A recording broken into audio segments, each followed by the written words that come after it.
Welcome back to your SST class. Today we are going to start with the second chapter of civics, that is parliamentary form of government. But before moving on to the chapter in details, I want to discuss certain important points with you. First, we will discuss about the different forms of government. So see children, there are usually two forms of government. First is the presidential form of government and second is the parliamentary form of government. Okay, so what is the difference between a presidential form of government and a parliamentary form of government? A presidential form of government is a type of government where the president is the real executive. Okay, and the prime minister is the nominal executive.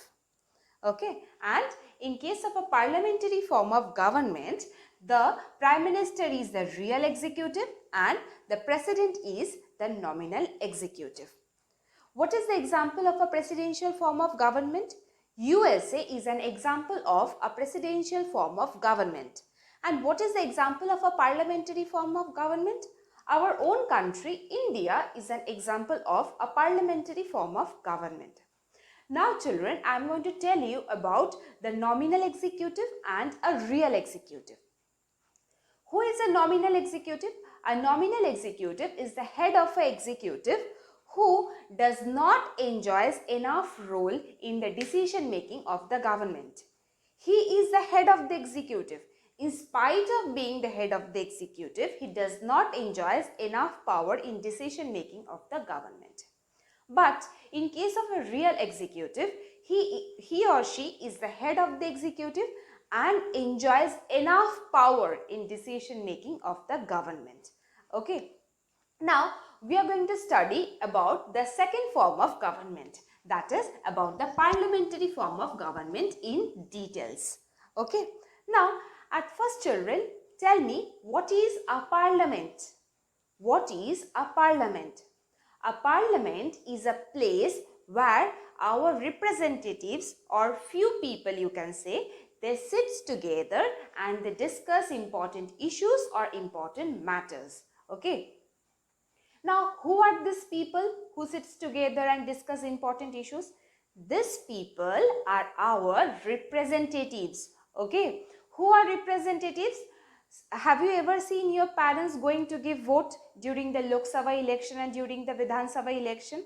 The candidates who stands in the election and after winning who becomes a member of the parliament, they are only known as the representatives. So they are our representatives or people's representatives. Okay.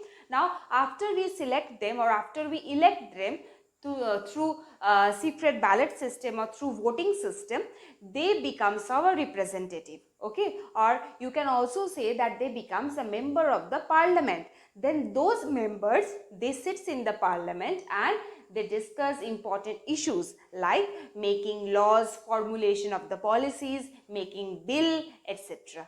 Okay. Now children, we are going to study about the parliament or our union parliament. Now our union parliament has two houses.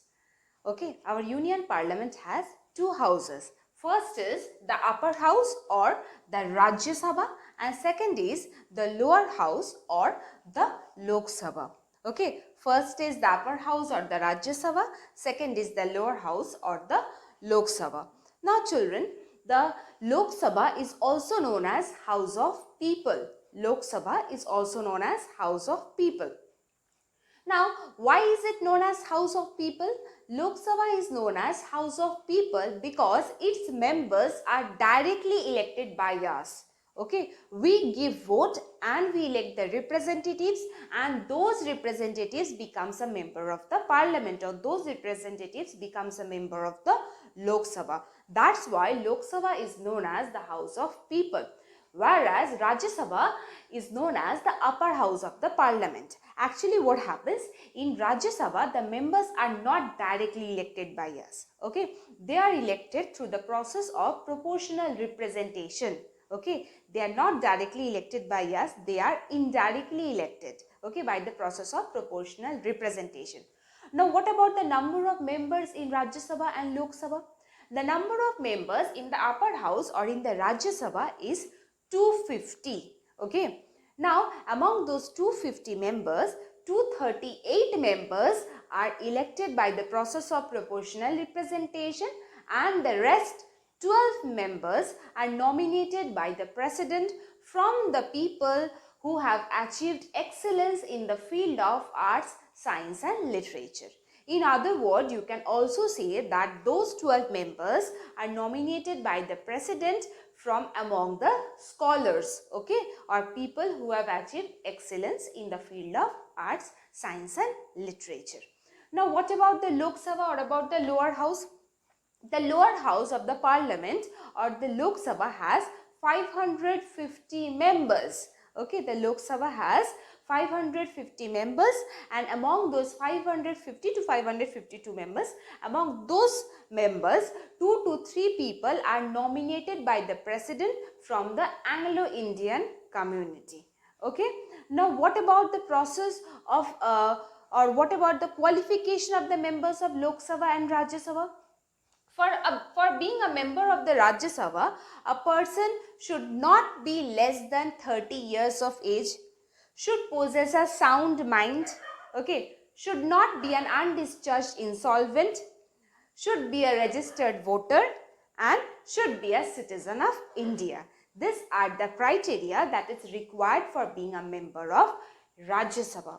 Now, what about the Lok Sabha? For becoming a member of Lok Sabha, a person should be a citizen of India, should not be less than 25 years of age, should not hold any office of profit under any governmental agency, okay, should possess a sound mind, should not be an undischarged insolvent, and should be a registered voter, okay.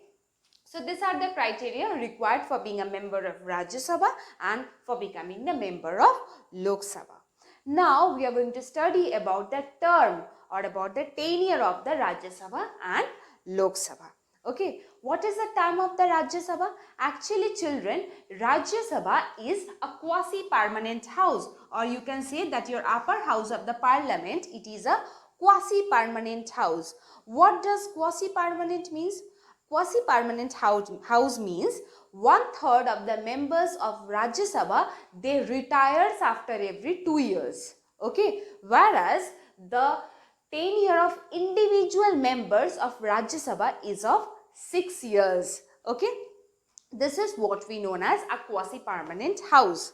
But in case of Lok Sabha, what happens? The members, they all have a term of 5 years. Okay, whenever the parliament is formed, all the members, they get selected together and they forms the parliament together. Okay, they all comes to power together and they all gets dismissed also together. Okay, after 5 years, what happened? If the political party has confidence in itself and if the political party has gained confidence of the people, then again they can get re-elected and those people can again become a member of the parliament.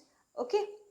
Now, we will study about the ex officio chairman of both the houses. Okay. Now, who is the ex officio chairman of the Rajya Sabha? The Vice President of India is the ex officio chairman of the Rajya Sabha. What did I say?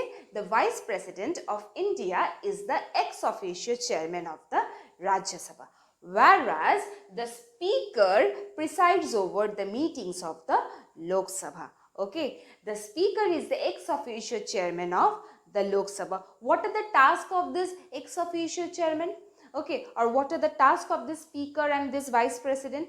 Their major task is to maintain discipline at the floor of the houses. Okay, and they also conducts the meeting of the houses. Okay, the Vice President of India, he conducts the meetings of the Rajya Sabha, whereas the Speaker, he conducts the meetings of the Lok Sabha. But their basic function is to maintain discipline at the floor of the house. Okay, so what did we learn?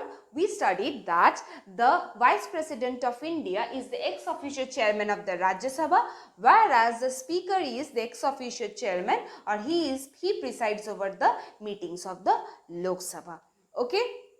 Now, we will study about the functions of the Lok Sabha and the Rajya Sabha. See children, there are usually 5 powers of the legislature, or both the houses enjoys 5 different types of power. What are the different types of power enjoyed by them? The different types of powers enjoyed by them are legislative powers, financial powers, executive powers, judicial powers and constitutional power. Okay. So now we are going to study at first about the legislative powers. Okay.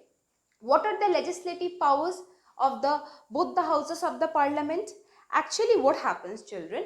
There are three organs of the government. Okay, legislature, executive, and judiciary. The task of the legislature is to formulate the policies or to make laws. The task of the executive is to implement those policies or to apply those laws on the people. The third organ or the judiciary, they are the law reviewing body. Okay, they justifies the law. They looks into the matter that whether those laws that has been formulated by the legislature are justified or not, they are for public benefit or not. Okay, so the task of the legislature or the task of the both the houses of the parliament are formulation of the policies or formulation of laws. Okay, the legislative task is to make laws. Okay, now at first we will study about ordinary law. Okay, now a bill only becomes a law after passing through different stages. Okay, so what about an ordinary bill? An ordinary bill can originate in any of the houses of the parliament. Okay, if it gets originate at the Lok Sabha, then after being passed from the Lok Sabha, the bill goes to the Rajya Sabha, and after it is passed from the Rajya Sabha, it goes to the president. Okay, then the president gives his signature or accent and it becomes a law. And if the bill originates in the Rajya Sabha, then after being passed from the Rajya Sabha, it goes to the other house of the parliament, that is to the Lok Sabha, and after it is being passed from the Lok Sabha, it goes to the president. The president again goes through it. Okay, he goes through the laws. Okay, and he gives his accent or signature and it becomes an act. Okay, so this is the legislative power of the Lok Sabha and Rajya Sabha. Now we will study about the financial power. Okay, this is the most important power of both the house of parliament. Actually, what happened in case of a financial bill, children? A financial bill always originates in the Lok Sabha itself. Okay, it never originates in the Rajya Sabha. A financial bill or a money bill always originates in the Lok Sabha. So what about the Rajya Sabha? After it is passed from the Lok Sabha, the bill goes to the Rajya Sabha. Okay, and Rajya Sabha can only delay the bill for 14 days. Okay, and after within that 14 days, definitely Rajya Sabha can send the bill back to the Lok Sabha after by suggesting certain recommendation. But still, then also it depends entirely upon the Lok Sabha whether to accept those recommendations suggested by the Rajya Sabha or not. Okay, it depends entirely upon the Lok Sabha whether it would accept the recommendation suggested by the Rajya Sabha or not. Okay, and if it is not passed back to the Lok Sabha by Rajya Sabha, then what happens? Then the bill becomes an act. Okay, the president gives his accent and the bill becomes an act. Okay, so that's all for today.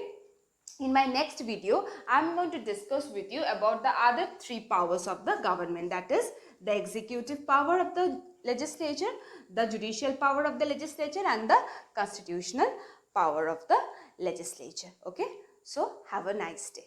Thank you.